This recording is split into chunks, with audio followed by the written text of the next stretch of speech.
រត់ថ្ងៃឲ្យតែពេលធ្វើម្ហូបចឹងតែសួរប្តីសួរកូនថាចង់ញ៉ាំអីតែថ្ងៃនេះអត់បានសួរប្តីសួរកូនអីទេចាសួស្តីបងប្អូនថ្ងៃនេះគឺថាមកធ្វើម្ហូបដែលខ្លួនឯងចង់ញ៉ាំវិញម្ដងគឺចង់ញ៉ាំឆាសាច់គោឡុកឡាក់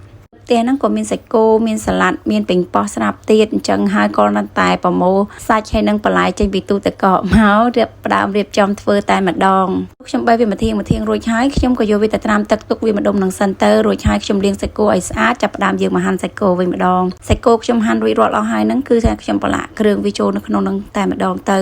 ខ្ញុំដាក់ម្សៅស៊ុបស្ករស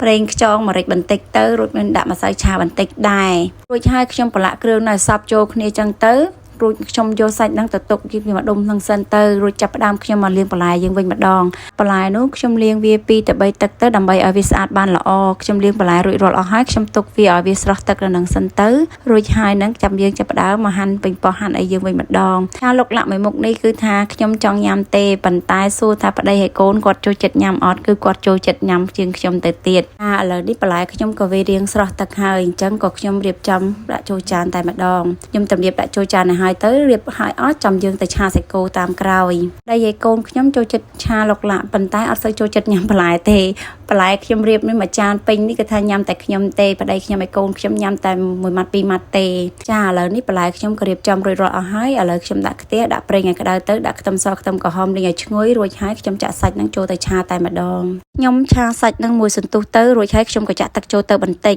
ឆាវាតែ2 3ត្រឡប់ទៀតទៅល្មមសាច់នឹងឆ្អិនល្មមហើយតែប៉ុណ្្នឹងគឺថារួចរាល់ខ្ញុំធ្វើម្ហូបឆ្អិនហើយនឹងបងថ្លៃខ្ញុំក៏ទេមកខ្ញុំក៏សួរខ្ញុំថ្ងៃហ្នឹងមានធ្វើម្ហូបអត់ខ្ញុំថាមានក៏សួរខ្ញុំធ្វើម្ហូបឆ្អិននៅខ្ញុំថាធ្វើឆ្អិនហើយគាត់ថាបើឆ្អិនហើយក៏ឆ្អិនទៅចឹងខ្ញុំសួរគាត់ថាមានការអីមែនគាត់ថាអត់អីទេគាត់ដំបូងគាត់ចង់ឲ្យកូនគាត់ញ៉ាំបាយផ្ទះខ្ញុំតែបើខ្ញុំធ្វើម្ហូបឆ្អិនហើយគាត់នាំកូនគាត់ទៅញ៉ាំខាងក្រៅក៏បានដែរ